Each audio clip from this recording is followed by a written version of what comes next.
So, as for the earth, out of it comes bread, and underneath it was turned by fire. This is the book of Job. Now, Job is important because by Jewish tradition, Job was not Jewish. Job was just a good human being who belonged to the world as a whole.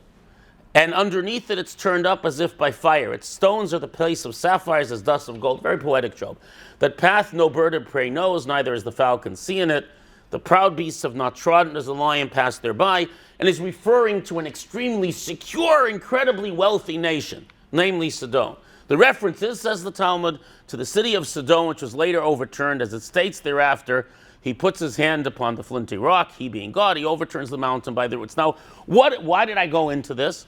Because what happened was, it explains, the Talmud gives a great length. I shortened it, that every time they pulled up a carrot, they found gold dust.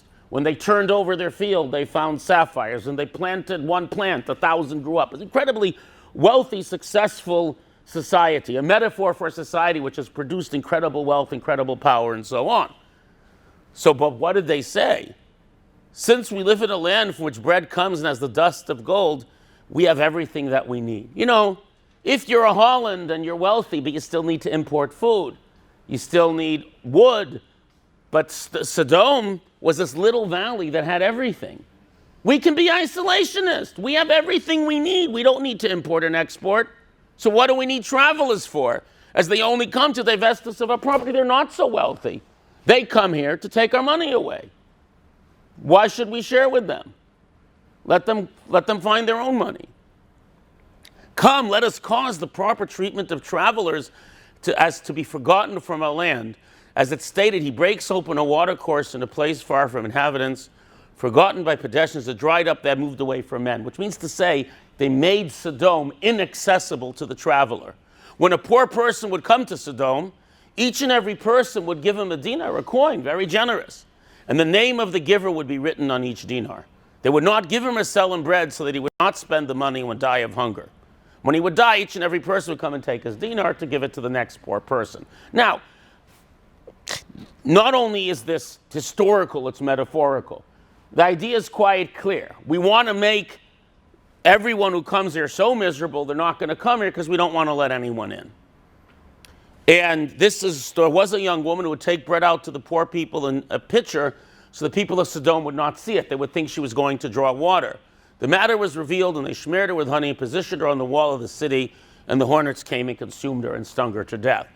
And the Talmud goes on to say that this was the straw that broke the camel's back. It says in the Torah, Hatzakata, like her cry, Haba Elai, that comes to me.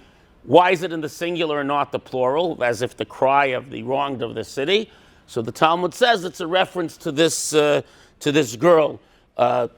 But the point is that they punish those who helped and refused to share their wealth. And the concept is that they were secure, they were powerful, they were rich, and they had this very, sort of like Pharaoh with the Jews later, this very inchoate fear this very vague fear of those coming in.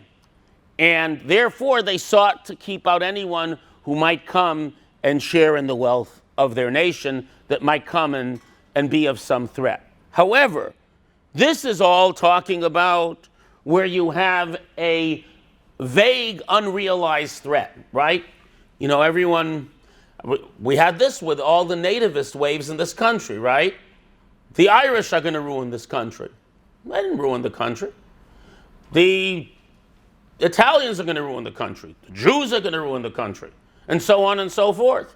And you know what? If you look around at the people who've made contributions to this nation, economic, scientific, cultural, artistic, you know, they represent each wave of immigrants to the most recent ones.